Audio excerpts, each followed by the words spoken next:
Volví a mi hogar después de un turno de 26 horas en el hospital, y lo primero que vi fue una segunda refrigeradora ocupando un rincón de mi cocina. La esposa de mi hijo soltó con desprecio: «Esa es mía. A partir de ahora compre su propia comida». Había puesto etiquetas con su nombre en cada cosa que yo había comprado, sin recordar que vivían allí sin pagar ni un solo peso de renta. Y aún así, ella caminaba con aires de dueña. Yo ya tenía lista una sorpresa que los haría despertarse llorando. Pero antes de continuar, revisa si ya te suscribiste al canal y comparte en los comentarios desde dónde nos estás viendo. Nos encantaría saber hasta dónde llegan nuestras historias de venganza. Regresei agotada depois de 26 horas sem sentar-me, cuidando pacientes, sosteniendo manos temblorosas, limpiando heridas ajenas. Mis pies ardían dentro de esos zapatos blancos que alguna vez estuvieron nuevos. Mi espalda era un nudo y mis manos olían a desinfectante, a ese cansancio que se pega a los huesos cuando los años ya pesan. Tengo 67 años. Soy enfermera y pensé que las pruebas más duras de mi vida habían quedado atrás. Pero estaba equivocada. Al abrir la puerta de mi cocina, la misma que limpié 1000 veces, donde cociné cada cumpleaños de mi hijo y lloré la muerte de mi esposo, me encontré con algo que no pertenecía ahí: una refrigeradora nueva, reluciente, plateada, instalada justo al lado de la mía. Me quedé en la entrada con la bolsa colgando del hombro, intentando asimilarlo. Habían comprado una refrigeradora sin avisarme. ¿Para qué, si la nuestra funcionaba perfectamente? Entonces escuché esa voz que tanto conocía. «Esa es mía», dijo Valeria, mi nuera, saliendo del pasillo con esa expresión de desdén que ya me era familiar, como si yo fuera una intrusa. «¿Cómo dices?», pregunté con la garganta áspera después de tantas horas sin hablar fuera del hospital. «La refrigeradora es mía. A partir de ahora, compre su propia comida, Elena». No me llamó suegra ni señora. Me llamó por mi nombre, como si fuéramos simples compañeras de piso, como si esta casa no fuera mía. Abrí mi refrigeradora y el aire se me fue del pecho.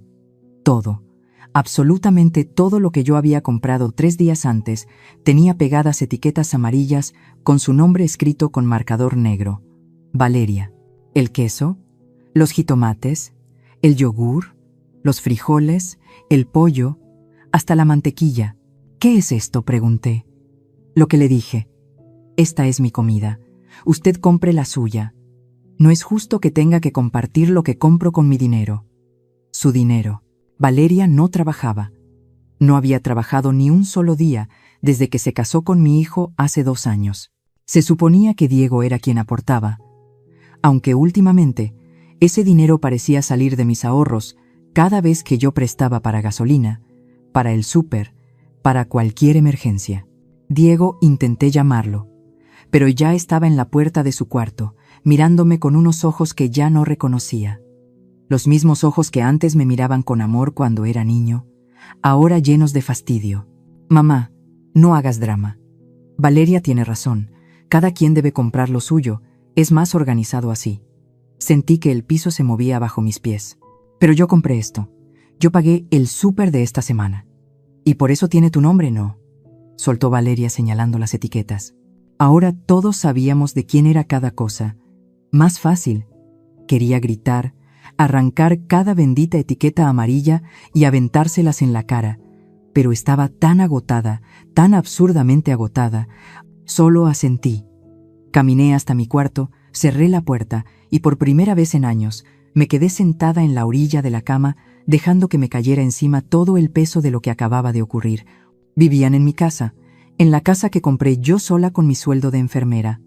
Después de que mi esposo falleciera y me dejara únicamente deudas y a un hijo de 8 años con asma crónica.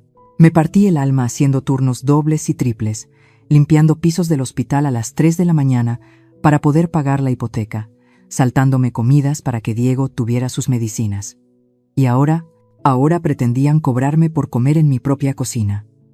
Me quité los zapatos. Mis pies estaban hinchados, rojos. Tenía una ampolla nueva en el talón izquierdo y ni siquiera recordaba cuándo me había salido. Escuché risas en la sala. Valeria y Diego veían la televisión. Oí el microondas, el olor a palomitas. Palomitas que yo no podía probar porque tenían su nombre. Cerré los ojos, y en ese silencio, en esa oscuridad de mi cuarto, algo dentro de mí empezó a moverse.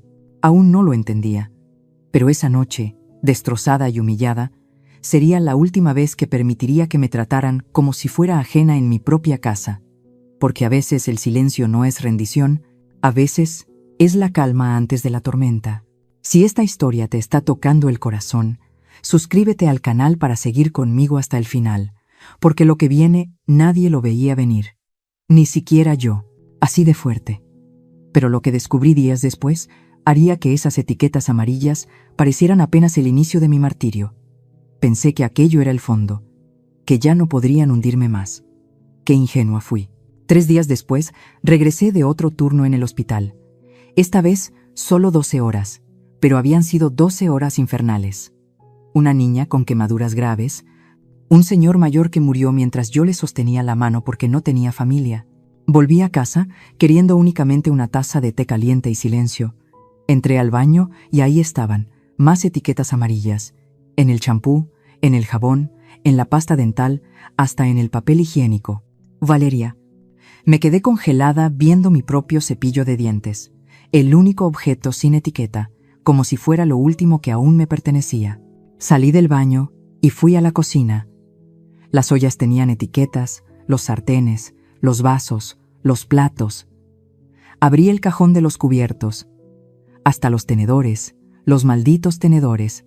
¿Buscas algo? La voz de Valeria sonó justo detrás de mí y me hizo saltar. No la había escuchado entrar.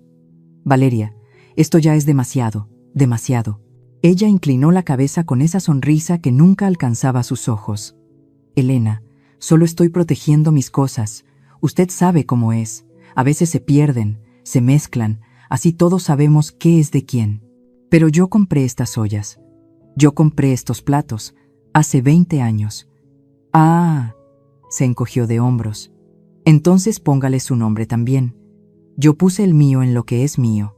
¿Y qué compraste tú exactamente? Las palabras me salieron más duras de lo que pensaba. Sus ojos se achicaron. Cuidado con el tono, suegrita. Soy la esposa de su hijo. Merezco respeto. Respeto. Esa palabra me retumbó por dentro mientras ella se daba la vuelta y regresaba a la sala, donde la televisión seguía tronando a todo volumen. Esa noche, Valeria se puso a cocinar, y el olor lo llenó todo. Mole. Mi mole favorito. El mismo que yo le había enseñado a preparar cuando recién se casaron, en esos primeros meses en los que todavía pretendíamos ser una familia en paz. Yo me encerré en mi cuarto. El estómago me gruñía. No había cenado y en el hospital apenas tomé un café. Pensé en salir y servirme tantito. Era mole, y ella había seguido mi receta, pero no pude. No después de aquellas etiquetas, no después de darme cuenta de que cualquier bocado que probara de esa cocina sería como rendirme. Escuché sus risas. Diego y ella comentando una serie, planeando irse de vacaciones a Cancún. Cuando vendamos el coche de tu mamá, podríamos juntar para el hotel, dijo Valeria. Silencio. No sé si quiera venderlo, respondió Diego con voz apagada. Ay, amor, ese coche ya está viejo. Ella casi no lo usa. Nosotros lo necesitamos más. No alcancé a oír qué respondió mi hijo. Solo escuché que no me defendió. A la mañana siguiente bajé temprano. Tenía el día libre y necesitaba hablar con Diego a solas, sin ella. Lo encontré en la cocina tomando café, mi café, hecho en mi cafetera, que ahora tenía una etiqueta amarilla. Hijo, necesitamos hablar. Levantó la mirada y noté sus ojeras. Se veía agotado, más grande que sus 32 años. Mamá, si es por las etiquetas. No es solo por las etiquetas. Diego, es todo. Me senté frente a él. Es la forma en que me hablan, en que me tratan. Esta es mi casa. Lo sé, tú lo sabes. ¿De verdad? Porque no lo parece. Respiré profundo. Ustedes no pagan renta, ni servicios, ni el predial, nada, y ahora resulta que ni siquiera puedo usar mi propio jabón. Él se frotó la cara. Mamá, Valeria es mi esposa. Tengo que apoyarla. Si no te gusta cómo ella organiza las cosas, quizá deberías pensar en buscar tu propio lugar. El mundo se detuvo. ¿Mi propio lugar? No lo digo con mala intención, Pero somos una pareja joven, necesitamos espacio, privacidad, no podemos estar siempre preocupados por si te molesta cómo acomodamos la casa. Mi casa, Diego, ya sabía que esa casa figuraba a mi nombre, mamá. No hacía falta que lo repitieras, dijo con un fastidio que me desgastó. Pero también es donde vivo yo, donde vive mi esposa, y sinceramente a veces pienso que Valeria no se equivoca. Eres muy de antes, no entiendes cómo se manejan ahora las familias. Me puse de pie sin replicar. ¿Qué más podía decir? Subí a mi habitación, abrí el closet y saqué una caja que llevaba años sin tocar. Dentro encontré fotografías. Diego de bebé, Diego con su nebulizador. Esos ojos enormes que me buscaban con miedo cada vez que le faltaba el aire. Diego en su graduación de secundaria, en su primera comunión, en el hospital después de la cirugía que le salvó la vida cuando tenía 11 años, la operación que costó 280,000 pesos y que pagué vendiendo mi coche, pidiendo préstamos y trabajando en 2 hospitales al mismo tiempo. Pasé los dedos por las fotos y por primera vez en mucho tiempo no sentí cariño, sentí algo más helado, más peligroso, una claridad afilada, porque mi hijo acababa de insinuar que buscara otro sitio donde vivir. En la casa que yo había comprado con el dinero que gané, cuidando enfermos en turno de fe, sin dormir, mientras él descansaba sabiendo que su madre jamás lo dejaría caer. Guardé de nuevo las fotos. Esa noche, Valeria volvió a preparar la cena, esta vez tamales, y el aroma fue como un golpe directo a mi estómago vacío. No quise salir de mi cuarto. Me quedé en la oscuridad escuchando sus risas. Y comencé a elaborar un plan. Porque si algo me enseñaron 39 años como enfermera fue esto, el mal olor no desaparece ignorándolo, se quita cortando lo que está podrido. Y en esa casa algo ya se había descompuesto. Pero lo que descubrí 2 días después, escondido en el cajón de mi hijo, lo cambió todo para siempre. El sábado decidí ponerme a limpiar. No porque la casa lo necesitara, sino porque necesitaba ocupar las manos. Sentir que aún tenía control sobre algún rincón de mi propia vida. Valeria y Diego habían salido, que iban a ver unas cosas para el departamento, dijeron. No pregunté de qué departamento hablaban. Yo ya no preguntaba nada. Empecé por la sala, seguí por el baño, y luego me quedé parada frente a la puerta de la habitación de Diego, su cuarto, el mismo que fue suyo desde los 8 años, el que pinté de azul porque era su color favorito, el que llenamos primero de pósters de fútbol y después de bandas de rock. Adentro la cama estaba deshecha, había ropa tirada por todos lados y flotaba ese perfume empalagoso que usaba Valeria. Nada del olor de mi hijo, el niño que olía a jabón y a tierra cuando regresaba de jugar. Me puse a juntar todo. Doblé la ropa, tendí la cama, limpié los muebles y entonces noté el cajón del buró entreabierto. No pensaba abrirlo, de verdad que no. Pero algo brilló adentro. La luz de la tarde entraba directo, y ese destello me llamó. Abrí el cajón. Había papeles. Muchos. Todos revueltos. Recibos viejos. Fotos impresas de Valeria en la playa. En restaurantes caros. En bares. Todas recientes. Todas mientras yo les prestaba dinero para la gasolina. Seguí revisando sin saber qué buscaba. Y entonces lo encontré. Un sobremanila. Grueso. Con mi nombre escrito arriba, con la letra de Diego. Mamá, saqué los documentos importantes con las manos temblándome y sentí cómo el aire se me atoraba en el pecho. Ahí estaban las escrituras de la casa, las mismas que yo guardaba siempre en mi cuarto, dentro de mi archivero. No entendía cómo habían terminado ahí.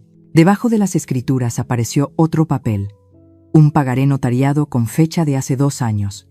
Préstamo, 450,000 pesos.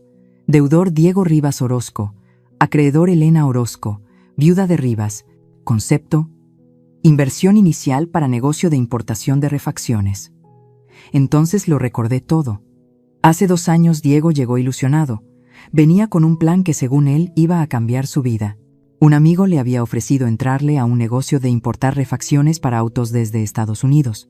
Juraba que se iba a hacer millonario, que solo necesitaba 450,000 pesos para arrancar. Yo tenía ese dinero. Lo había juntado durante 10 años.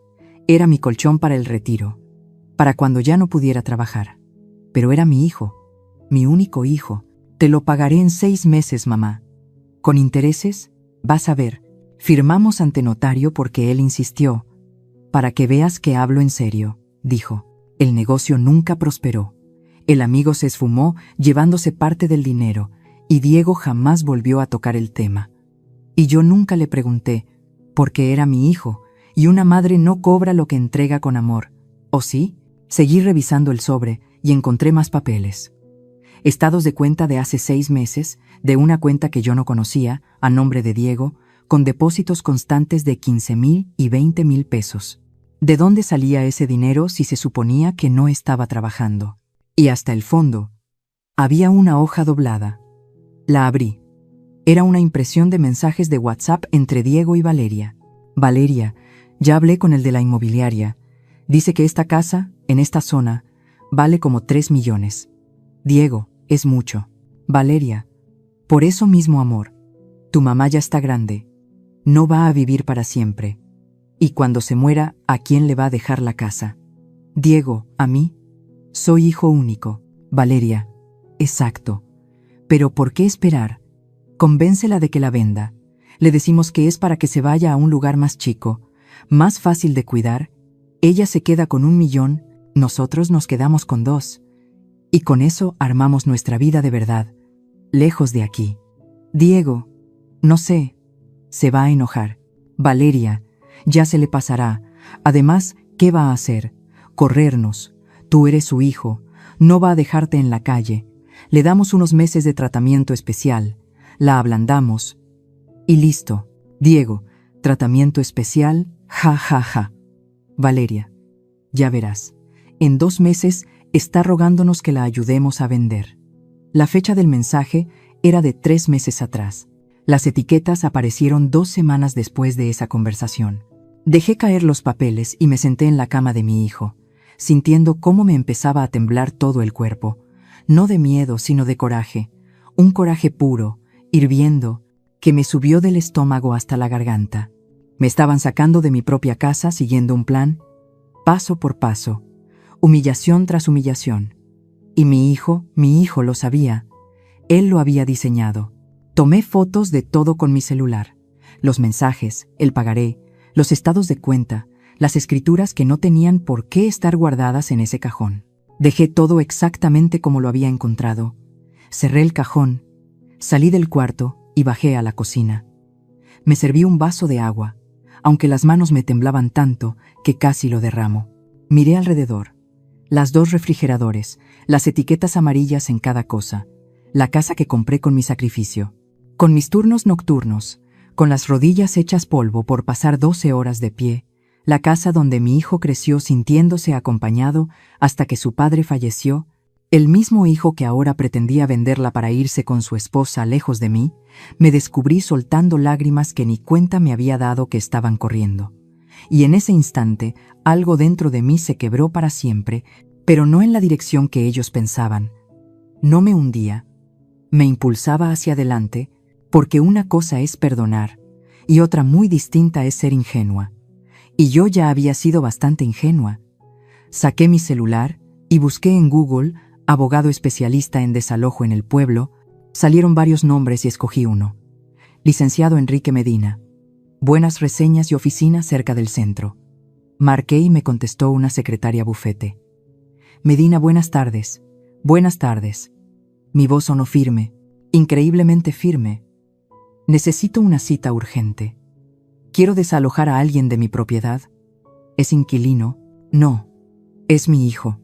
Hubo un silencio breve. Entiendo. ¿Cuándo puede venir mañana? Si es posible. Déjeme revisar si tenemos un espacio a las 11 de la mañana. Ahí estaré. Colgué y entonces escuché la puerta principal. Habían regresado. Ya llegamos, gritó Valeria con esa voz cantadita que usaba cuando andaba de buenas. Esperanza, hay que cenar. Respiré profundo y salí de la cocina con una sonrisa. Todavía no quieren que prepare algo. Valeria me miró sorprendida. Diego también. Sí, lo que sea está bien, dijo mi hijo. Perfecto. Asentí. Les preparo unos huevos. En un momentito está. Me vieron raro. Claro, llevaba días casi sin hablarles y sin salir de mi cuarto, pero ahora sonreía, porque ya sabía algo que ellos ignoraban. Las guerras no las gana quien grita más fuerte, las gana quien ataca cuando el enemigo afloja la guardia. Esa noche les preparé la cena, puse la mesa, hasta acomodé los platos con cuidado. Valeria y Diego se miraron entre sí sin entender. ¿Estás bien?, mamá preguntó él. Muy bien, hijo. Solo pensé que tienen razón. He estado muy tensa. Perdón por eso. Valeria sonrió con una expresión de triunfo. Me alegra que entiendas, Esperanza. Al final, todos queremos lo mejor para la familia, ¿verdad? Claro que sí, respondí mirándola directo a los ojos. Lo mejor para la familia. Subí a mi cuarto, cerré la puerta y por primera vez en semanas dormí profundamente, porque mañana iniciaba la guerra y ellos ni siquiera se imaginaban que ya la tenían perdida. Lo que el abogado me dijo al día siguiente fue el comienzo del final para ellos. El lunes a las 11 en punto, estaba sentada frente al licenciado Enrique Medina. Su oficina olía a café mezclado con papel viejo. Tenía un libro enorme lleno de códigos legales. En la pared colgaba su título de abogado junto a una foto con el gobernador de Puebla. Se veía serio, pero con ojos amables. Cuénteme todo, señora Elena, sin prisa. Y se lo conté. Las etiquetas, los mensajes, el préstamo que jamás me devolvieron, la casa registrada a mi nombre. Todo. Él fue apuntándolo con calma. De vez en cuando hacía un gesto afirmativo mientras revisaba cada dato. Al final se quitó los lentes y me clavó la mirada. ¿Tiene pruebas de todo esto? Tengo fotos de los mensajes. Tengo el pagaré original del préstamo. Tengo las escrituras de la casa. Todo está a mi nombre. ¿Ellos pagan renta? No. Ni un peso. ¿Servicios? Tampoco. Yo cubro absolutamente todo. Luz, agua, gas, predial, internet, todo. Él volvió a asentir despacio. Señora, legalmente usted tiene todo el derecho de desalojarlos. Es su propiedad. Ellos no tienen contrato de arrendamiento y no aportan nada. Son lo que aquí llamamos ocupantes sin título. Hizo un pequeño silencio. Pero es su hijo. ¿Está segura de proceder así? Guardé silencio un instante. Sí, estaba segura. Recordé las etiquetas amarillas, los mensajes, planeando vender mi casa, diciéndome que buscara dónde vivir. ¿Sí? Respondí. Estoy segura. Bien. Necesito que me firme un poder notarial. Vamos a arrancar el proceso legal. Podría tomar algunas semanas, pero podemos agilizar todo si ellos no cooperan. Abrió una carpeta. También podemos reclamar el préstamo. Con intereses estaríamos hablando de, déjeme calcular, unos 620, 000 pesos. La cantidad me mareó. Tanto los intereses se acumulan, señora, y su hijo firmó un pagaré legal. Ese dinero le pertenece y usted puede exigirlo. Firmé los documentos, pagué el anticipo de sus honorarios, 15,000 pesos. Dinero que tenía guardado para emergencias, y esto lo era. Salí de la oficina con una sensación rara en el pecho, como si hubiera saltado de un avión sin saber si el paracaídas iba a abrir, pero ya no había marcha atrás. Esa misma noche llegué a casa más tarde de lo acostumbrado. Pasé al súper, compré mis cosas, las mías, las que iba a etiquetar si era necesario. Al abrir la puerta, escuché varias voces en la sala. Muchas, entré y me quedé helada. Estaban los papás de Valeria, don Simón y doña Rosa, sentados en mis sillones como si fueran los dueños. «Ah, ya llegó la suegra», dijo doña Rosa con una sonrisa falsa que no le tocaba los ojos. «Buenas noches», murmuré. «Elena, ven, siéntate», dijo Valeria señalando una silla, en mi propia sala. Mientras ellos ocupaban los sillones, me senté. ¿Qué más podía hacer? «Mira, suegra», empezó don Simón, un señor corpulento, con bigote y voz fuerte. «Nos reunimos aquí porque necesitamos hablar de algo importante, como familia». Valeria nos contó la situación. Continuó. «Y entendemos que es difícil para ti, pero tienes que ser razonable». «¿Razonable con qué?», pregunté. «Con el espacio», intervino doña Rocío. «Esta casa es grande, sí, pero 3 adultos viviendo juntos. Es complicado. Los chicos necesitan privacidad. Están en la edad de formar su propia familia. Y tú, bueno, Tú ya estás en otra etapa de la vida. Sentí cómo me hervía la sangre. ¿Otra etapa? No lo tomes a mal, dijo don Simón. Solo decimos que tal vez sería mejor para todos y considerar otras opciones. ¿Qué opciones?, pregunté. Valeria se inclinó hacia adelante. Hay residencias muy bonitas para adultos mayores. Esperanza. Lugares donde estarías con gente de tu edad, con enfermeras, actividades. No estarías sola. Un asilo, dije, sin emoción en la voz. No es un asilo, se apresuró a decir Diego. Son como comunidades. Y no tienes que irte lejos. Hay una aquí en Puebla, por el periférico. La fuimos a ver, es bonita. La fueron a ver, repetí, sin mí, en silencio incómodo. Queríamos sorprenderte, dijo Valeria. Mira, hasta sacamos fotos. Me mostró su celular. Fotos de un edificio gris con jardines, cuartos pequeños, gente anciana en sillas de ruedas. Me vi ahí, en ese lugar, esperando la muerte. ¿Y esta casa?, pregunté con voz temblorosa. Pues Diego se rascó la nuca. Valeria y yo nos quedaríamos aquí. Eventualmente tal vez la vendamos. Consigamos algo más chico, pero eso sería después. Claro, dije después. Lo importante es que tú estarías bien cuidada, insistió doña Rocío, y los chicos podrían empezar su vida de verdad. ¿Y quién pagaría la residencia?, pregunté. Más silencio. Bueno, tú tienes tu pensión del hospital, dijo Valeria. Y si vendes tu coche con eso juntas para los primeros meses, después vemos. ¿Ves mi coche? El que compré hace 5 años, el único lujo que me había dado en décadas. ¿Y si vendo el coche? ¿Cómo iría al trabajo? ¿Todavía trabajo? Por si no lo recuerdan, hay esperanza, suspiró doña Rocío. A tu edad, ya deberías estar pensando en retirarte, disfrutar la vida. Tengo 67 años, no 80, repliqué. Pero trabajas demasiado, dijo Valeria con voz melosa. Te cansas, te enfermas. ¿No sería mejor descansar? Miré a mi hijo. Él no me miraba a mí, miraba al suelo. ¿Eso quieres, Diego, que me vaya? Levantó la vista. Vi algo en sus ojos. Culpa, vergüenza. Mamá, solo queremos lo mejor para ti. ¿Lo mejor para mí? Me levanté. O lo mejor para ustedes. No empieces con tus dramas, dijo Valeria rodando los ojos. No es drama, Valeria. Es una pregunta. ¿Qué ganan ustedes si yo me voy? ¿Ganas tú? Exploté. Ganas tranquilidad, ganas cuidado, ganas no tener que limpiar esta casa enorme, esta casa que yo compré. Ay, ya siempre lo mismo. Mi casa, mi casa. Valeria se paró también. Sí, es tu casa, pero también es donde vive tu hijo. ¿O qué? ¿Lo vas a correr? Valeria, cálmate, dijo don Simón. No me calmo, estoy harta de esta situación. Se volvió hacia mí. Desde que llegué a esta casa he intentado llevarme bien. Pero tú solo sabes hacerte la víctima. Todo tiene que ser a tu manera. Pues no. Esperanza, ya no soy la única que vive aquí.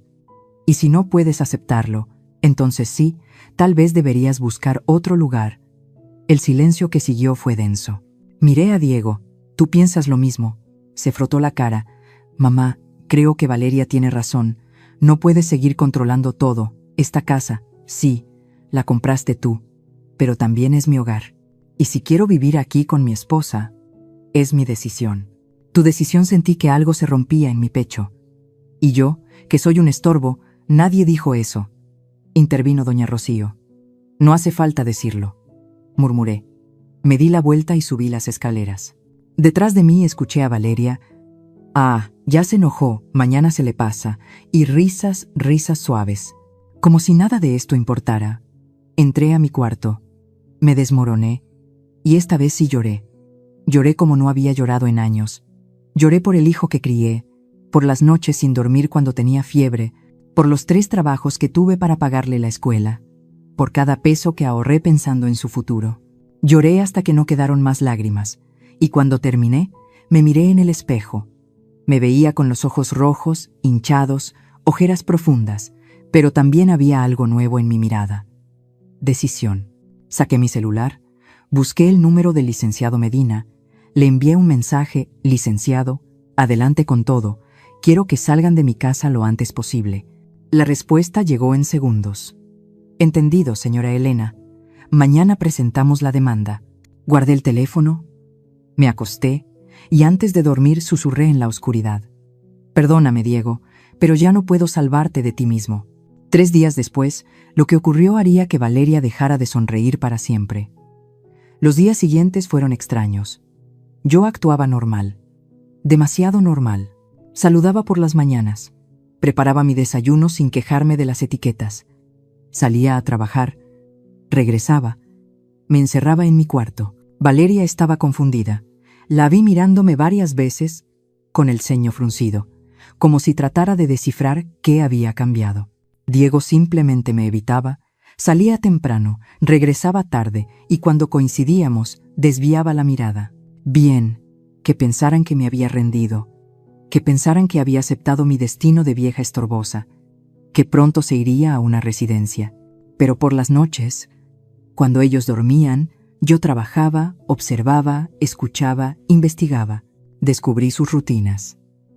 Valeria se levantaba al mediodía, se bañaba en mi baño principal, que ahora tenía candado por fuera, y salía, a veces al salón de belleza, a veces a tomar café con amigas.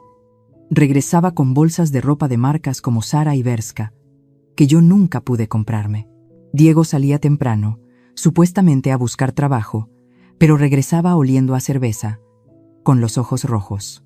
Un martes por la noche, mientras ellos veían una película en la sala, me metí de nuevo a su cuarto. Esta vez sabía exactamente qué buscaba.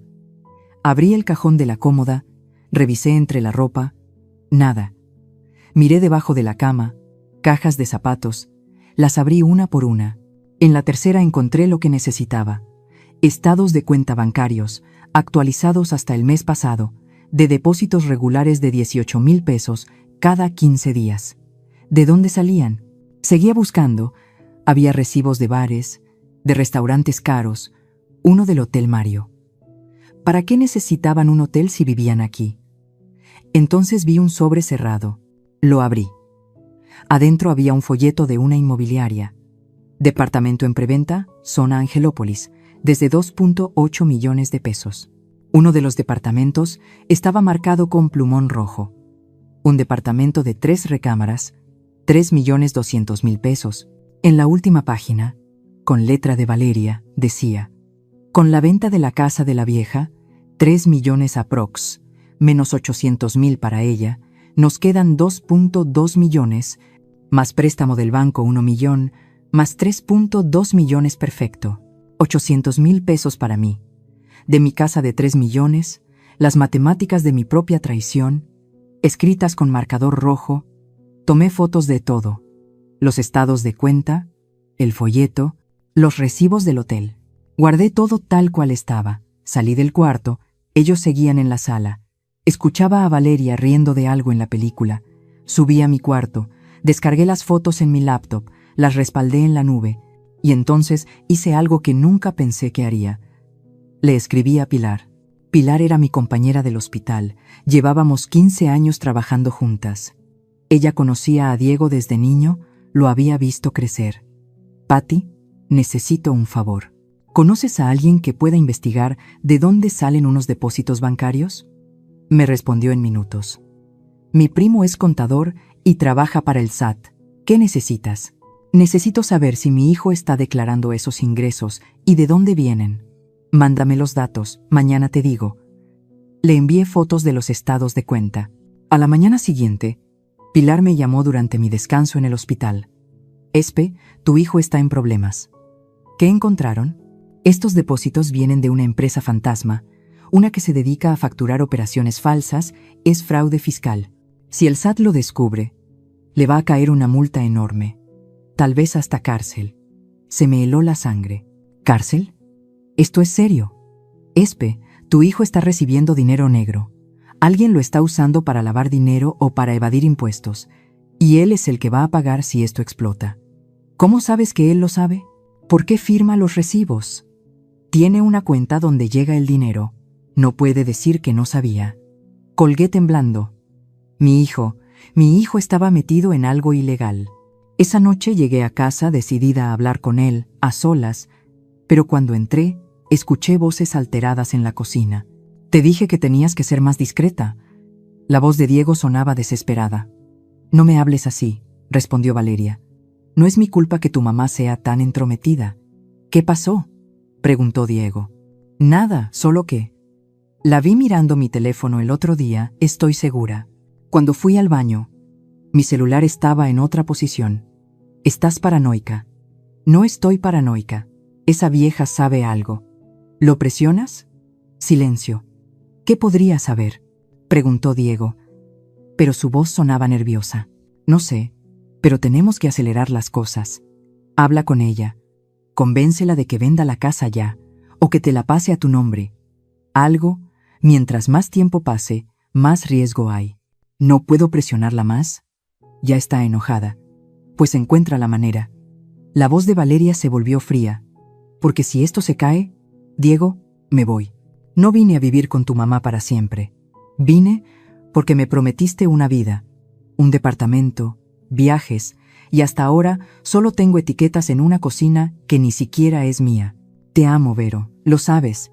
El amor no paga las cuentas, el dinero sí. Me alejé de la puerta antes de que me descubrieran. Subí a mi cuarto con el corazón desbocado. Tenía todas las piezas ahora. El dinero ilegal, los planes de vender la casa, la presión para que yo me fuera. Todo estaba conectado. Saqué mi laptop, abrí un documento nuevo y empecé a escribir una cronología, con fechas, con pruebas, con fotos, cada humillación, cada mentira, cada etiqueta amarilla.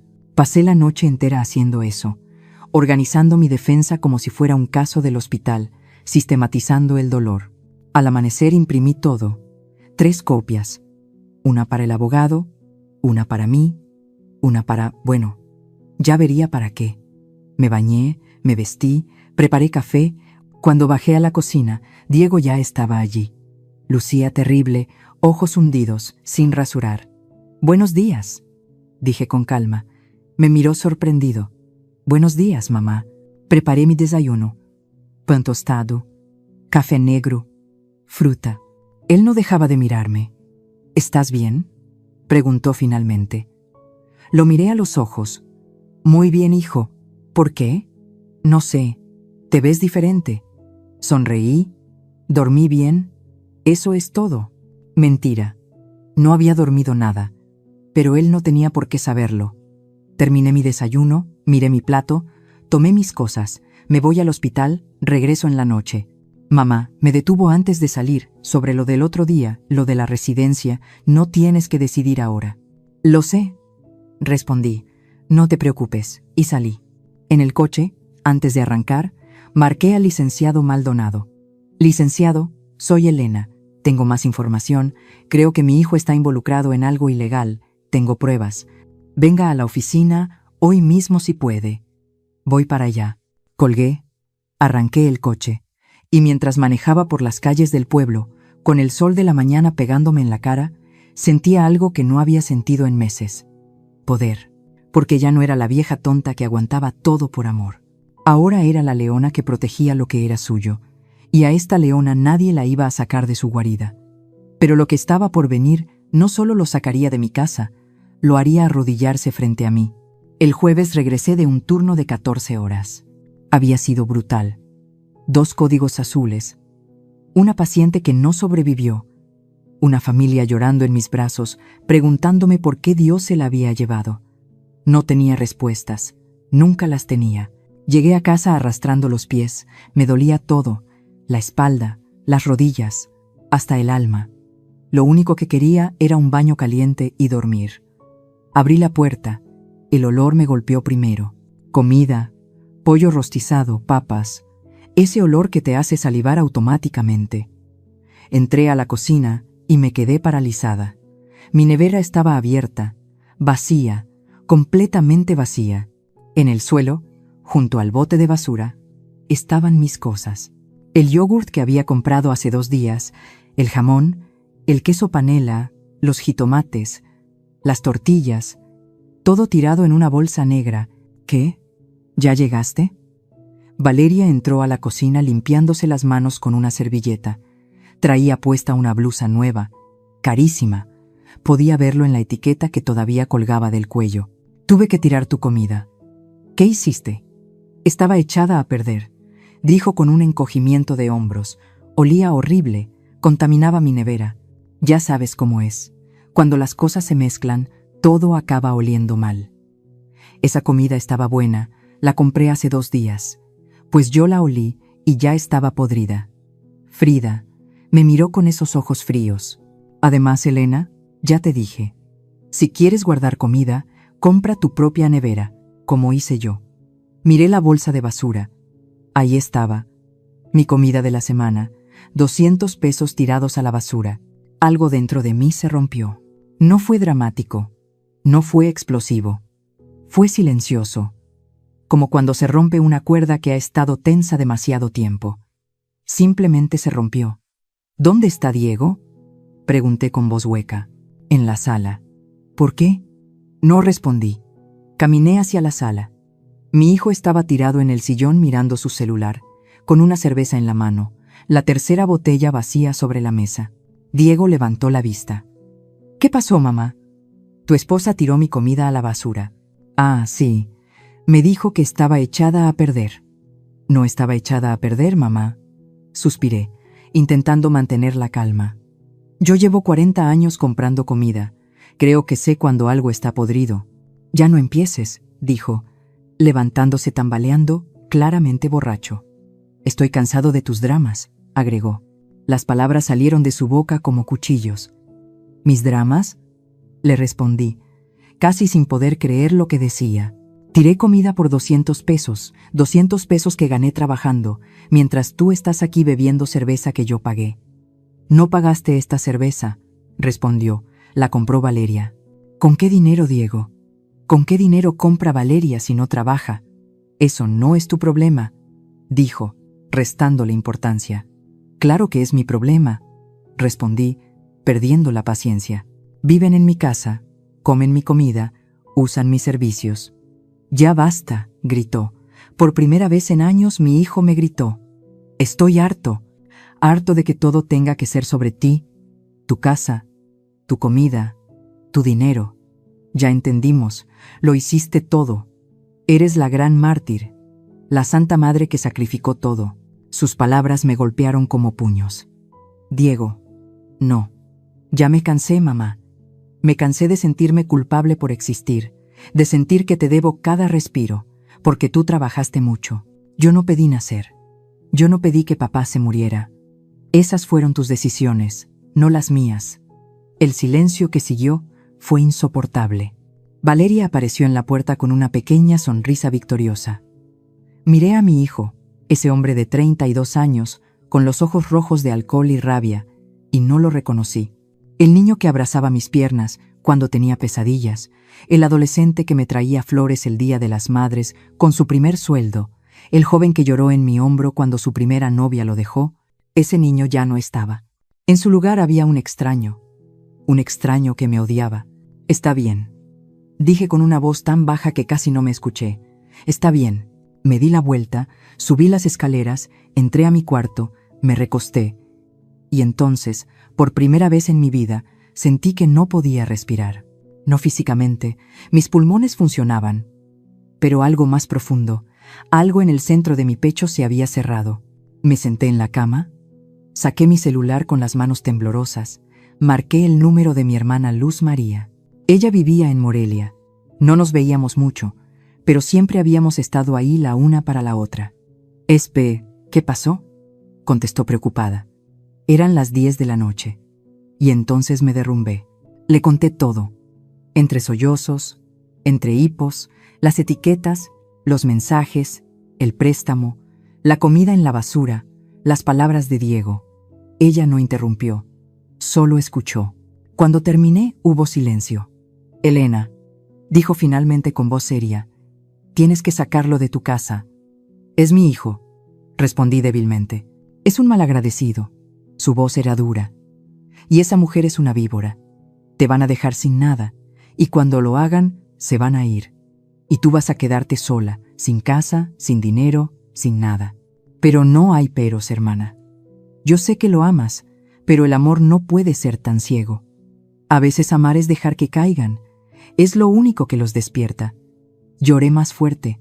No puedo hacerle eso.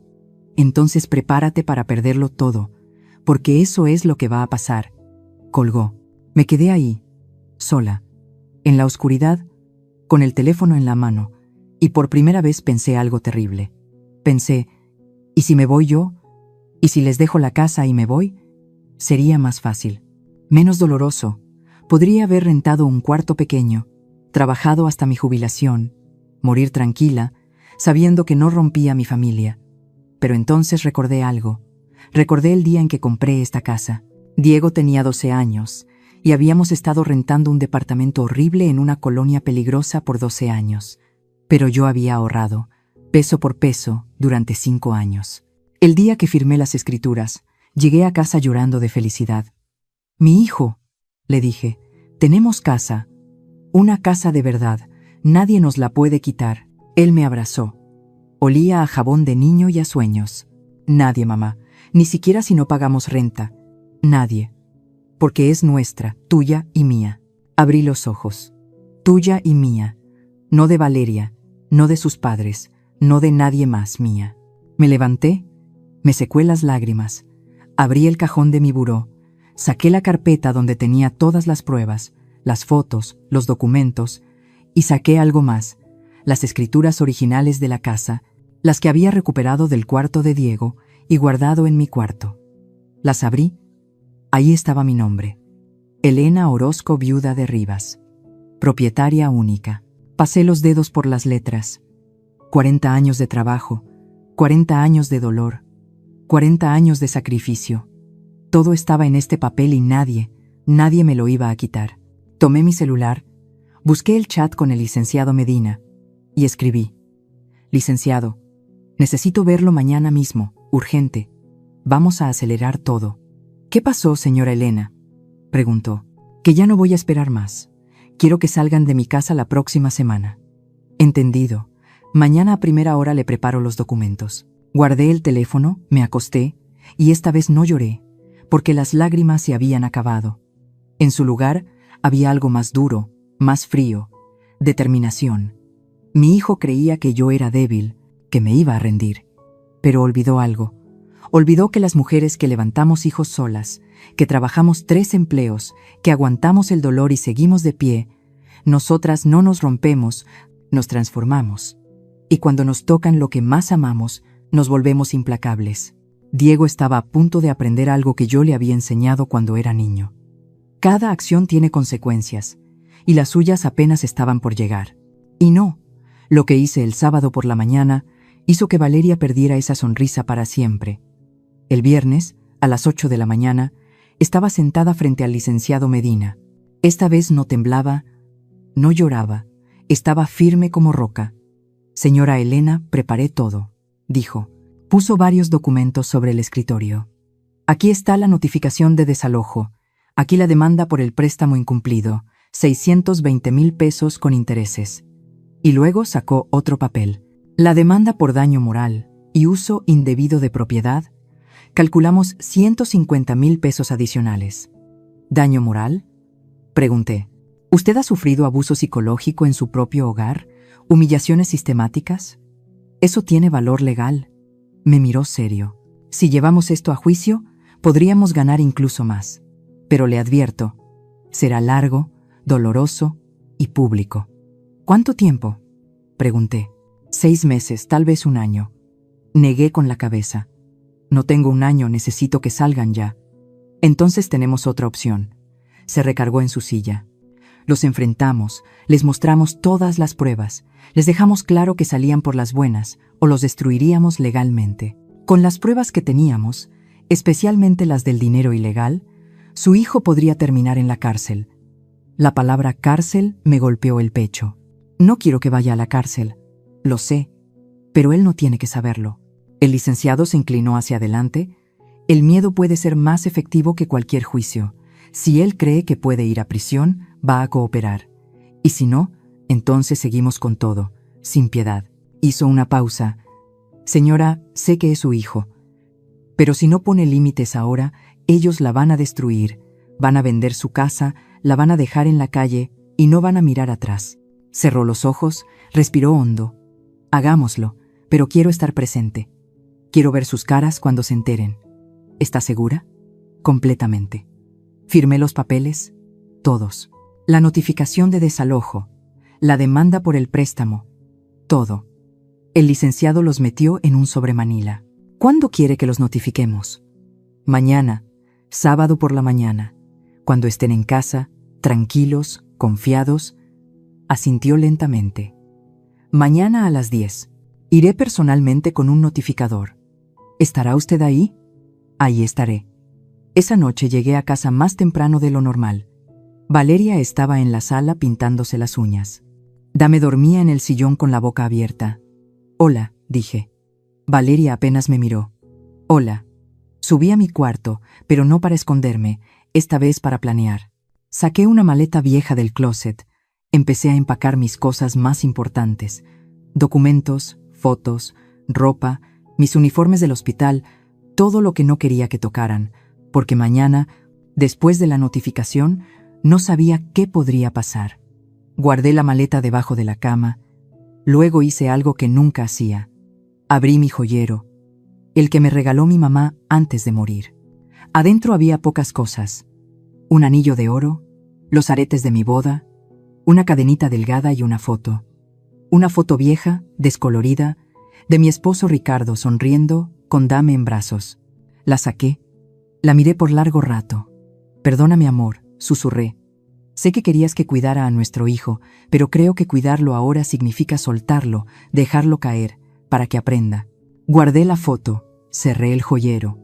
Y esa noche, por primera vez en semanas, dormí profundamente, sin pesadillas, sin lágrimas, porque ya no había nada que decidir. La decisión estaba tomada. El sábado me levanté a las 7 de la mañana. Me bañé. Me vestí con mi mejor ropa. Un pantalón negro, una blusa blanca, zapatos cerrados. Me arreglé el cabello, me puse un poco de maquillaje. Me miré al espejo y vi a una mujer diferente. No era la enfermera exhausta, no era la madre humillada, era Elena Orozco, dueña de esta casa. Mujer que levantó a un hijo sola, mujer que salvó vidas, mujer que no se iba a dejar pisotear más. Bajé a la cocina, preparé café y unos huevos revueltos, calenté tortillas. También bajó con los ojos hinchados. ¿Qué haces?, preguntó, sorprendido. ¿Desayuno quieres? Sí. Le serví. Él comió en silencio, mirándome de reojo. Valeria bajó media hora después. Traía puesta una bata de seda rosa. Cara la bata. Sin maquillaje, se veía más joven, casi vulnerable. Buenos días, dije. Buenos días, respondió desconfiada. ¿Qué celebramos? Nada. Solo pensé en hacer un desayuno rico. Le serví también. Siéntate. Se sentó, pero no probó la comida. ¿Qué quieres, Elena? ¿Querer? Nada. No puedo hacerles el desayuno. Puedes, pero es raro. Lleva semanas casi sin hablarnos y ahora, esto, sonreí. Tal vez solo estoy cansada de pelear. Mi y Verónica intercambiaron miradas. A las 9:30 sonó mi celular. Era el licenciado Maldonado. Señora, estamos llegando. Perfecto. Abrí la puerta. Colgué. ¿Quién era?, preguntó Diego. Nadie importante. Me levanté. Voy a abrir. Estoy esperando una entrega. Fui a la puerta. La abrí. Ahí estaban. El licenciado Maldonado, con su traje gris, y un hombre más joven con un portafolio. El notificador. Buenos días, señora Elena. Buenos días, pasen, respondí. Entraron. Diego salió de la cocina. ¿Quiénes son?, preguntó. El licenciado habló con voz clara. Profesional. Buenos días. Soy el licenciado Enrique Maldonado, abogado litigante. Vengo a notificar a Diego Rivas Orozco y a Valeria Sánchez de Rivas sobre una demanda legal interpuesta por la señora Elena Orozco, viuda de Rivas. El silencio que siguió fue absoluto. Valeria apareció en la puerta de la cocina. ¿Demanda? ¿De qué hablan? El notificador sacó los documentos del portafolio. Diego Rivas Orozco queda notificado de 1. Desalojo inmediato de la propiedad ubicada en Avenida Juárez 847, Colonia La Paz, Pueblo. 2. Demanda por incumplimiento de pago de préstamo documentado ante notario público. Monto total adeudado, 620,000 pesos. 3. Demanda por daño moral y uso indebido de propiedad privada. Monto estimado, 150,000 pesos. Diego se quedó pálido. «Mamá, ¿qué es esto?» «Esto», dije con voz firme, «es el final». Valeria arrebató los papeles de las manos del notificador. «Esto es una locura. No puedes demandarnos. Somos tu familia». «¿Familia?», repetí la palabra como si fuera veneno. Familia que me puso etiquetas en mi propia comida. Familia que planeaba venderme mi casa. Familia que me tiró 200 pesos de comida a la basura. «Mamá, espera». Diego dio un paso hacia mí. «Podemos hablar. No tienes que hacer esto». «Ya no hay nada de qué hablar, Diego. Tuviste meses para hablar. Tuviste 1000 oportunidades para tratarme como tu madre. Y elegiste tratarme como basura. No es cierto, yo te quiero. ¿Me quieres?».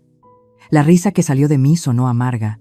«Me quisiste tanto que le dijiste a tu esposa que me convenciera de vender mi casa. Me quisiste tanto que me dijiste que buscara otro lugar donde vivir. Me quisiste tanto que gritaste que no pediste hacerlo». Se quedó callado. El licenciado continuó. «Tienen 72 horas para desalojar la propiedad. Si no lo hacen voluntariamente, procederemos con el desalojo judicial. Además, el señor Diego tiene 30 días para responder a la demanda del préstamo. De lo contrario, procederemos con embargo de bienes». «No tenemos a dónde ir», gritó Valeria. «Eso no es problema de mi clienta», respondió el licenciado con frialdad.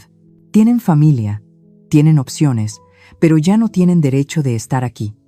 «Eres una desgraciada», me escupió Valeria. «Una vieja amargada que no soporta ver a su hijo feliz». La miré directo a los ojos. «No, soy una mujer que ya no permite que la pisoteen en su propia casa». Me di la vuelta. Subí las escaleras. Detrás de mí escuché gritos, llantos, súplicas. Cerré la puerta de mi cuarto. Me senté en la cama y respiré.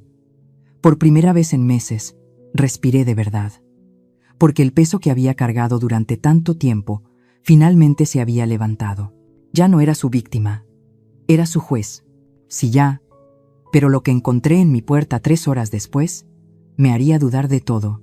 3 horas después de que el licenciado se fue, todo estaba en silencio. Un silencio pesado, peligroso. Me quedé en mi cuarto, escuchando, esperando. Hoy pasos apresurados, puertas que se azotaban, Valeria llorando, Diego hablando por teléfono con voz desesperada, y luego, silencio. Me asomé por la ventana. El coche seguía en la entrada, no se había ido. Bajé las escaleras con cuidado. La sala estaba vacía, la cocina también. Entonces vi algo en la puerta del refrigerador, una nota escrita con la letra de Diego. «Mamá, fuimos con los papás de Valeria. Volvemos mañana a hablar. Por favor, recapacita, somos familia, no hagas esto». Arranqué la nota, la isbola, la tiré a la basura. Familia. Qué fácil era usar esa palabra cuando te convenía. El resto del sábado lo pasé limpiando, sacando todas las etiquetas amarillas, una por una, con rabia, con satisfacción. Cada etiqueta que arrancaba era un pedazo de dignidad que recuperaba. Limpié la nevera de Valeria, la vacié completamente, tiré toda su comida a la basura. Sentí un placer oscuro haciéndolo. Ahora tú sabes cómo se siente, pensé. Esa noche dormí con la puerta cerrada con llave. El domingo amaneció nublado, gris. Me levanté temprano, preparé café, me senté en la cocina a esperar. Sabía que volverían. Y tenía razón. A las 10 de la mañana escuché el coche, voces, la puerta abriéndose. Entraron Diego, Valeria y sus padres, los 4, donde Diego venía al frente, cara roja de coraje. «¿Dónde está?», gritó. «Aquí estoy», dije, saliendo de la cocina. Me vio y avanzó hacia mí con el dedo levantado. «¿Quién se cree que es usted para demandar a mi hija? Soy la dueña de esta casa. Y su hija es una abusadora. Mi hija no es ninguna abusadora. Usted es la que no sabe convivir. Donde Diego, dije con calma, yo no sabía que tenía. Su hija me puso etiquetas en mi propia comida, en mi propia casa, tiró mi comida a la basura, me trató como basura. ¿Y ustedes? Ustedes me dijeron que me fuera a un asilo para que ellos se quedaran con mi casa. Nadie dijo eso, intervino doña Rocío. Claro que lo dijeron. Aquí, en esta sala, hace 2 semanas, estábamos buscando opciones. Para tu bien, para mi bien. Repetí. ¿Vender mi casa es para mi bien? ¿Meterme a un asilo y que ustedes se queden con mis cosas es para mi bien? Esa casa vale 3 millones, gritó Valeria. No íbamos a dejarte sin nada. Ah, asentí. Me ibas a dejar 800,000, como dice tu nota, la que encontré, donde calculaste cuánto te quedaría después de vender mi casa. Se quedó callada. ¿Qué nota?, preguntó Diego. La nota que tu esposa escribió en un folleto de departamentos, donde planeó robarme 2.200.000 pesos de mi propia casa. ¿No es robar?, murmuró Valeria. Íbamos a darte tu parte. ¿Mi parte? ¿La rabia me subió por la garganta? Mi parte de mi casa. ¿Estás escuchándote? Donde Diego se interpuso.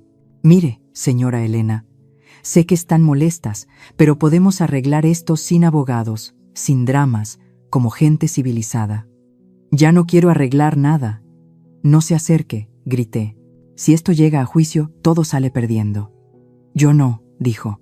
Yo tengo todas las pruebas, mensajes, documentos, testigos. Los miré uno por uno, y luego les dije, tengo algo más, algo que descubrí esta semana. Todos se pusieron pálidos. Mamá, no. Tu hijo, dije, mirando a don Simón. Está recibiendo dinero ilegal, depósitos de una empresa fantasma, de fraude fiscal. Si el SAT lo descubre, va a la cárcel. El silencio que siguió fue absoluto. Eso es mentira, dijo Valeria, pero su voz temblaba. No es mentira, respondí. Tengo los estados de cuenta.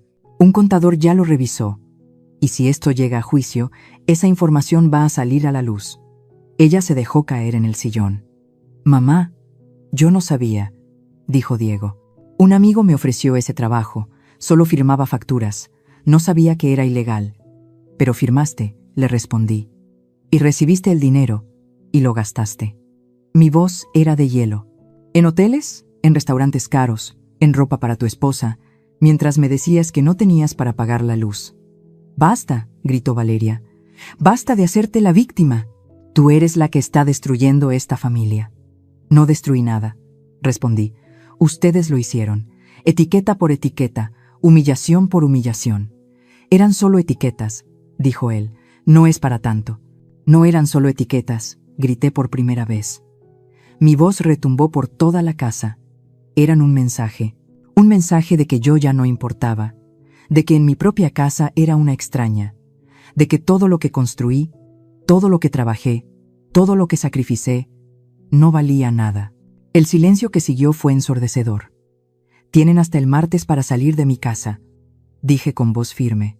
Si no lo hacen, viene la policía, el alguacil, y los sacan a la fuerza, con todas sus cosas en la calle, para que los vecinos vean. Mamá, por favor. Diego se arrodilló frente a mí, con lágrimas rodando por sus mejillas. Por favor, no hagas esto. Soy tu hijo, tu único hijo. Algo se me rompió en el pecho al verlo así, pero no retrocedí. Precisamente porque eres mi hijo, Diego, porque te amo.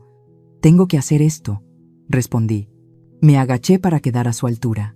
Pasé tu vida entera salvándote, de tus enfermedades, de tus deudas, de tus errores, y lo único que logré fue que creyeras que siempre habría alguien que recogiera tus desastres. No es cierto, dijo él. Sí lo es. Le limpié una lágrima. Tienes 32 años, no trabajas, vives de prestado, tu esposa no trabaja, y planeaban venderme mi casa para seguir viviendo sin responsabilidades. ¿Qué clase de vida es esa? ¿La que podíamos tener? No, respondí, la que yo les permití tener, pero se acabó. Me levanté. Es hora de que crezcas, a tu hijo, y si eso significa perderte, lo acepto. Eres un monstruo, gritó Valeria. No, Soy una madre que ya no va a permitir que la usen, respondí, mientras Diego dio un paso al frente. Esto no se va a quedar así. Vamos a contratar un abogado. Vamos a pelear, dijo. Perfecto, respondí. Mi abogado los espera. Pero les advierto, continué, cada día que pasen aquí después del martes, los voy a demandar por daños. 2,000 pesos diarios, más los 620,000 del préstamo, más los 150,000 de daño moral. Hagan cuentas. No tienes corazón, dijo doña Rosillo. Tenía, pero ustedes lo hicieron pedazos, respondí. Ahora solo tengo dignidad. Y esa no me la van a quitar. Me di vuelta y subí las escaleras. Detrás de mí, escuché llantos, gritos, maldiciones. Cerré la puerta de mi cuarto. Me senté en la cama, y las lágrimas que había contenido finalmente salieron. No de tristeza, sino de deliberación. Porque por fin era libre. Pero lo que pasó el lunes por la noche cambiaría todo, y me haría ver a mi hijo con otros ojos. El lunes fue el día más largo de mi vida.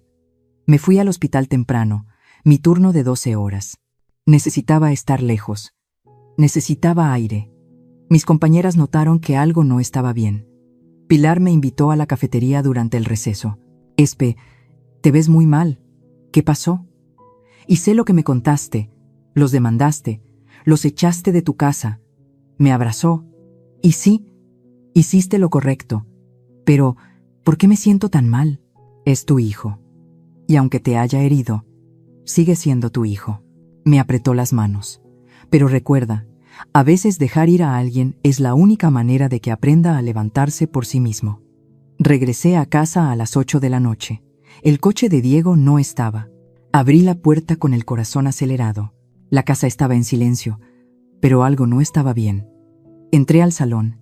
Había cajas por todos lados, ropa doblada, objetos envueltos en papel de periódico. Estaban empacando, subiendo las escaleras. La puerta del cuarto de Diego estaba abierta. Valeria estaba allí, metiendo ropa en una maleta. Me vio y se detuvo. Con una sonrisa en el rostro, dijo con tono seco: «Ya nos vamos».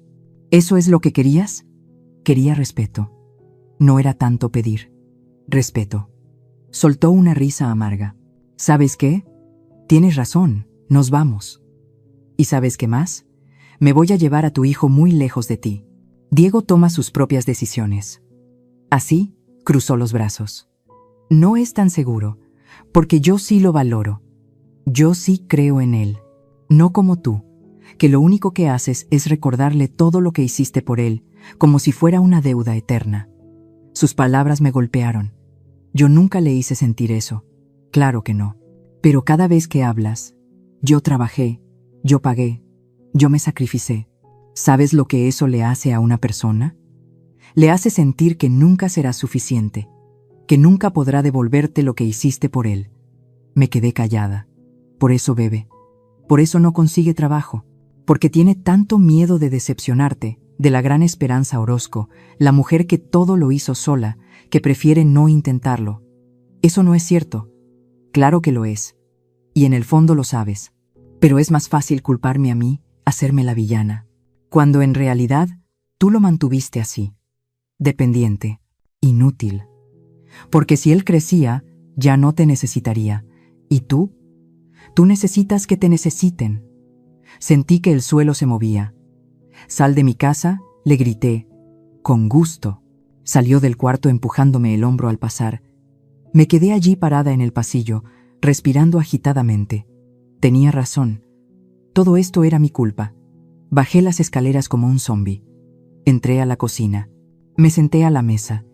Y entonces escuché la puerta principal abrirse. Era Diego. Entró solo. Sin Valeria. Traía los ojos rojos. «Mamá, necesito hablar contigo. No hay nada que...». Por favor, su voz se quebró. «Solo, escúchame». 5 minutos. Asentí sin mirarlo. Se sentó frente a mí. «Tienes razón en todo», dijo. «Todo. Soy un inútil. Un mal agradecido. Un hijo de mierda. Lo sé». No respondí. Valeria me dejó hace 1 hora. Me dijo que si no conseguía que retiraras la demanda, ella se iba. Le dije que no podía perderte, y se fue. Se secó los ojos. Sus papás vinieron por ella. Me dijo que cuando fuera un hombre de verdad, me hablaría, pero que mientras viviera de mi mamá, no quería saber nada de mí. Sentí una satisfacción amarga. Lo siento, continué. Siento haber sido tan débil, tan cobarde. Siento haber gritado que no pedí nacer. Fue lo peor que he dicho en mi vida. Las lágrimas comenzaron a caer por mis mejillas. Mamá, sí pedí nacer, porque tenerte como mamá fue lo mejor que me pudo pasar. Y yo lo arruiné todo. Diego, no, déjame terminar. Respiro hondo. El dinero es de las facturas. Yo sabía que estaba mal. No al principio, pero después sí. Y lo seguía haciendo porque era fácil, porque era dinero rápido, y porque Valeria quería cosas. Y yo quería que me viera como alguien exitoso. Hijo, voy a devolver el dinero, no sé cómo, pero lo voy a hacer. Y voy a salir de tu casa, no porque me obligues, sino porque es lo correcto, porque tengo que aprender a valerme por mí mismo. Me miró a los ojos. Pero me dejas quedarme una semana, solo una, para buscar trabajo, para encontrar un cuarto. Y luego me voy. Quise decirle que no, que ya era tarde, que el daño ya estaba hecho. Pero era mi hijo, y a pesar de todo, seguía siendo mi hijo. Una semana, dije, pero bajo mis reglas, las que sean, nada de alcohol, buscar trabajo todos los días, me pagas el cuarto, aunque sea 1,000 pesos, y vas a terapia. ¿Terapia? Sí, porque Valeria tenía razón en algo. Tú y yo tenemos cosas que arreglar, y no podemos hacerlo solos. Se quedó callado un momento. Está bien, lo haré. Y sobre el préstamo. Saqué mi celular. Llamé al licenciado Maldonado.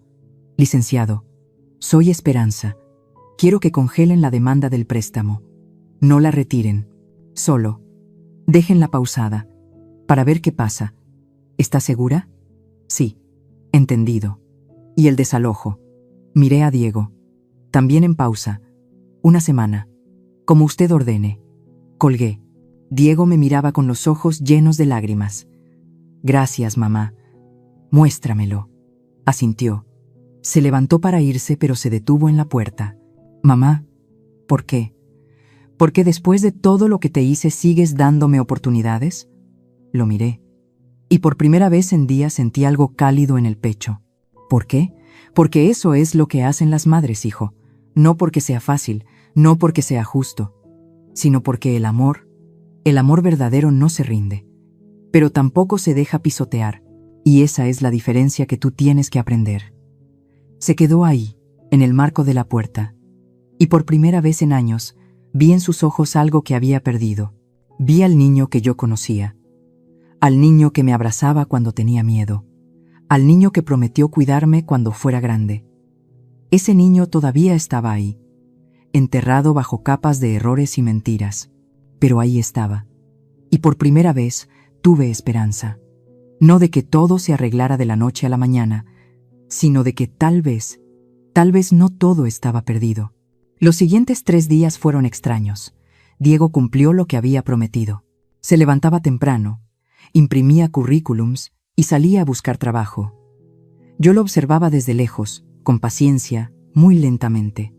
Poco a poco comenzamos a hablar, ya no de etiquetas, ni de Valeria, ni del pasado. Simplemente conversábamos, como hacía años que no lo hacíamos. El jueves llegó con buenas noticias. Mamá, conseguí trabajo, me dijo, en una ferretería. No es gran cosa, pero es un comienzo. Sentí orgullo, genuino, no ese orgullo vacío. Qué bueno, hijo, respondí. Esa noche cocinamos juntos. Yo preparé el arroz, él se encargó del pollo, como cuando era adolescente y me ayudaba en la cocina. Mientras comíamos, me dijo algo que me rompió el corazón. Mamá, encontré un cuarto, en la colonia Centro. Es pequeño, pero alcanza con mi sueldo. El lunes me mudo. Es decir, si tú quieres que me vaya, agregó. Lo miré y le pregunté, ¿tú quieres irte? Creo que sí. Creo que necesito, porque si me quedo, Voy a caer en lo mismo. Necesito aprender a vivir solo, a pagar mis cosas, a ser responsable.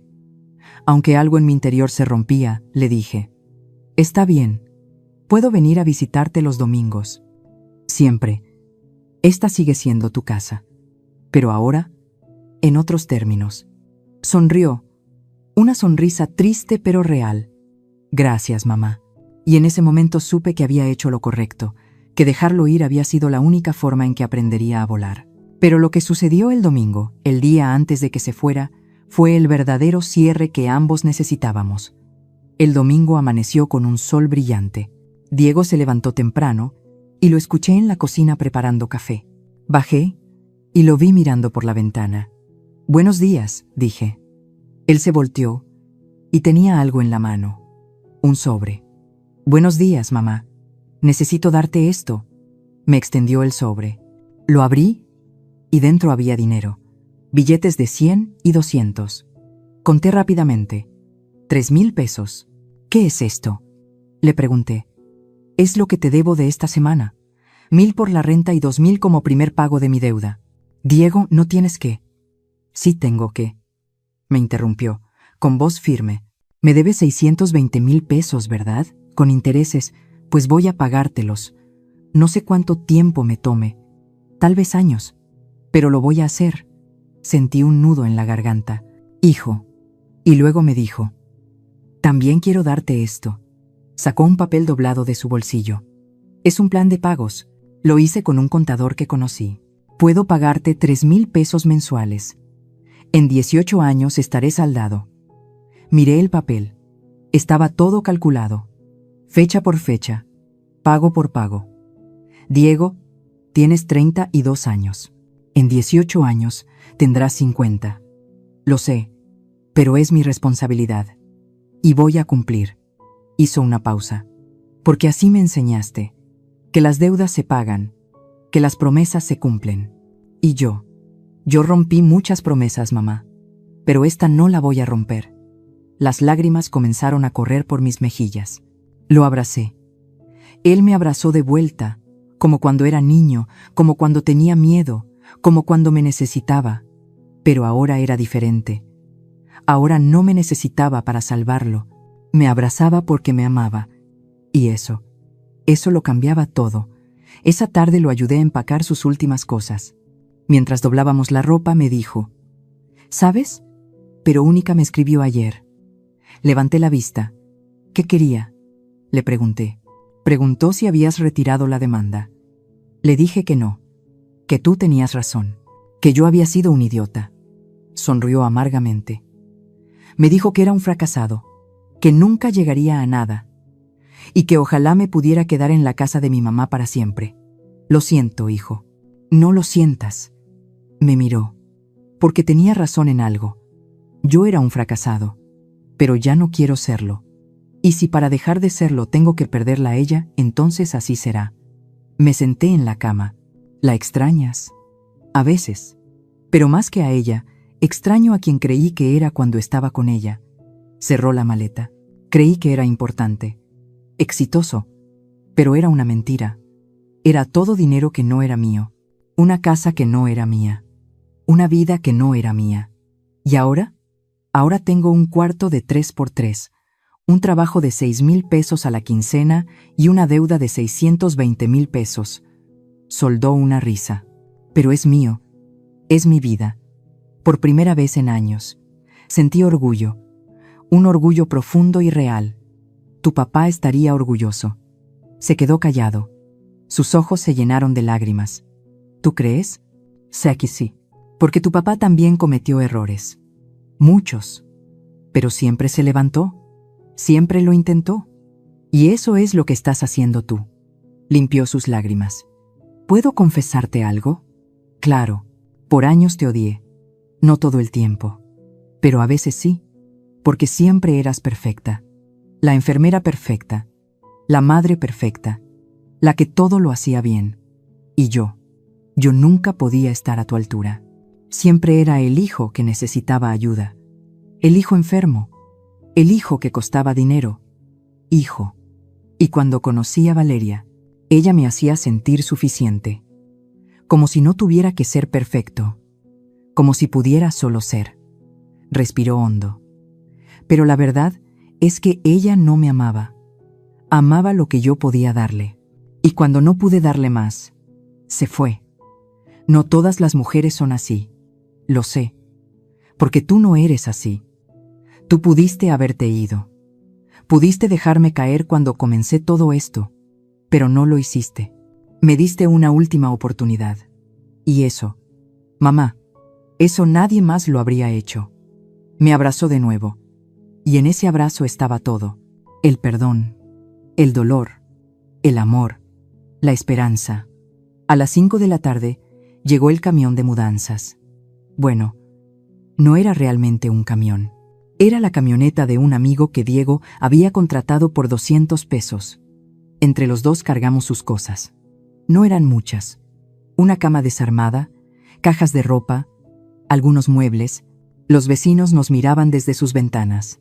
Doña Consuelo de la casa de al lado salió. ¿Se va el muchacho, Elena? Sí, doña Consuelo. Se va a vivir solo. Ah, qué bien. Ya era hora. Un hombre debe valerse por sí mismo. Miró a Diego. Está hecha una pena, mijo. Y visita a tu mamá seguido. Ella te necesita. Lo haré, doña Consuelo. Se lo prometo. Cuando terminamos de cargar todo, Diego se quedó parado frente a la casa. La miraba como si la viera por primera vez. O tal vez por última. Aquí crecí, dijo con voz suave. Aquí di mis primeros pasos. Aquí tuve pesadillas y tú me calmabas. Aquí desayuné antes de ir a la escuela cada día durante 20 años. Se volvió hacia mí. Esta casa es mi historia. Y voy a extrañarla. Siempre va a estar aquí. Y yo también. Lo sé, pero ya no será lo mismo. ¿Y está bien? Porque eso es lo que necesito. Subió a la camioneta. Nos vemos el domingo para comer juntos. Aquí te espero. Hago tu comida favorita. Mole, el que tú quieras. Sonrió. Cerró la puerta de la camioneta y se fue. Me quedé ahí parada en la banqueta, viendo cómo se alejaba. Cuando la camioneta dobló la esquina y desapareció, algo dentro de mí se soltó. Lloré, pero no de tristeza, de alivio. Porque finalmente había soltado a mi hijo. No porque no lo amara, sino porque amarlo significaba dejarlo crecer, aunque doliera, aunque me dejara sola. 6 meses después, estoy sentada en mi sala. Mi casa está en silencio, pero ya no es un silencio pesado, es un silencio tranquilo. Diego viene cada domingo, como prometió. A veces trae comida, a veces cocinamos juntos. Me cuenta de su trabajo, de sus compañeros, de cómo está ahorrando. Ya me ha pagado 20. 0, 0, 0 pesos de su deuda. En pagos pequeños, pero constantes. La semana pasada me dijo algo que me llenó el corazón. Mamá, conocí a alguien. Se llama Lucía. Trabaja en la panadería de la esquina de mi cuarto. Es buena persona, no como... Bueno, ya sabes. ¿Y qué hace Lucía? Trabaja. Estudia por las noches. Administración. Quiere poner su propio negocio algún día. Sonrió. Me gusta que tiene sueños propios, que no necesita que yo le solucione la vida. Me gustaría conocerla. La traeré pronto. Pero, despacio. Ahora voy despacio con todo. Y eso me dio más alegría que cualquier otra cosa. Valeria intentó regresar hace 3 meses. Llegó a la puerta, llorando, diciendo que se había equivocado, que amaba a Diego, que lo perdonara. Pero Diego le dijo algo que nunca olvidaré. No tengo nada que perdonarte. Tú me enseñaste algo importante. Me enseñaste que el amor no es etiquetas en un refrigerador. No es quedarte con alguien porque es cómodo. Es elegir todos los días estar ahí. Y tú no me elegiste. Elegiste mi casa, mi dinero, mi comodidad. Y cuando eso se fue, te fuiste también. Así que gracias. Pero no. Ella se fue llorando. Y Diego volvió a casa. Me abrazó. Gracias por no dejarme caer en lo mismo. Yo no hice nada. Tú lo hiciste solo. No, lo hice porque tú me enseñaste. A golpes, a demandas, a dolor. Pero me enseñaste. Hoy es domingo. Preparé mole, el favorito de Diego. También invité a Pilar y a mi hermana Luz María, que vino de Morelia. Diego llegó con Lucía, una muchacha bonita, de ojos cálidos y sonrisa tímida. Mamá, ella es Lucía. Mucho gusto, señora. Diego me ha contado mucho de usted. Espero que cosas buenas. Solo buenas, dijo con sinceridad. Me contó cómo lo salvó. No solo cuando era niño, también ahora. Yo no lo salvé. Él se salvó solo. Diego me miró. No, mamá. Tú me salvaste. Me dejé caer. Fue el golpe que necesitaba para despertar. Comimos juntos. Reímos. Hablamos. Y en esa mesa, rodeada de mi hijo que finalmente había encontrado su camino, sentía algo que no había sentido en años. Paz. No porque todo estuviera perfecto, sino porque finalmente había hecho lo correcto. A mi hijo lo amaba lo suficiente como para no seguir salvándolo. Y en ese acto de amor fuerte, un amor que duele, lo salvé de verdad. Esa noche, después de que todos se fueron, me quedé sola en mi sala. Miré a mi alrededor. Ya no quedaban etiquetas amarillas. Ya no había ataduras. Ya no había odio. Solo había una casa. Mi casa. La casa que compré con mi esfuerzo. La casa que defendí con mi dignidad. Y me di cuenta de algo. La verdadera riqueza no está en lo que posees. Está en lo que nadie puede quitarte. Tu dignidad, tu respeto, tu amor propio. Eso, nadie te lo puede arrebatar, a menos que tú lo permitas. Y yo ya no lo iba a permitir nunca más. Si esta historia tocó tu corazón, déjame un comentario diciéndome desde dónde nos estás viendo. Dale like si crees que hay momentos en los que amar significa soltar. Y suscríbete para seguir escuchando historias reales de mujeres que no se rindieron ante la injusticia. Porque la verdadera fortaleza no está en aguantarlo todo. Está en saber cuándo decir basta y levantarse. Una y otra vez. Hasta que la dignidad vuelva a ser tuya.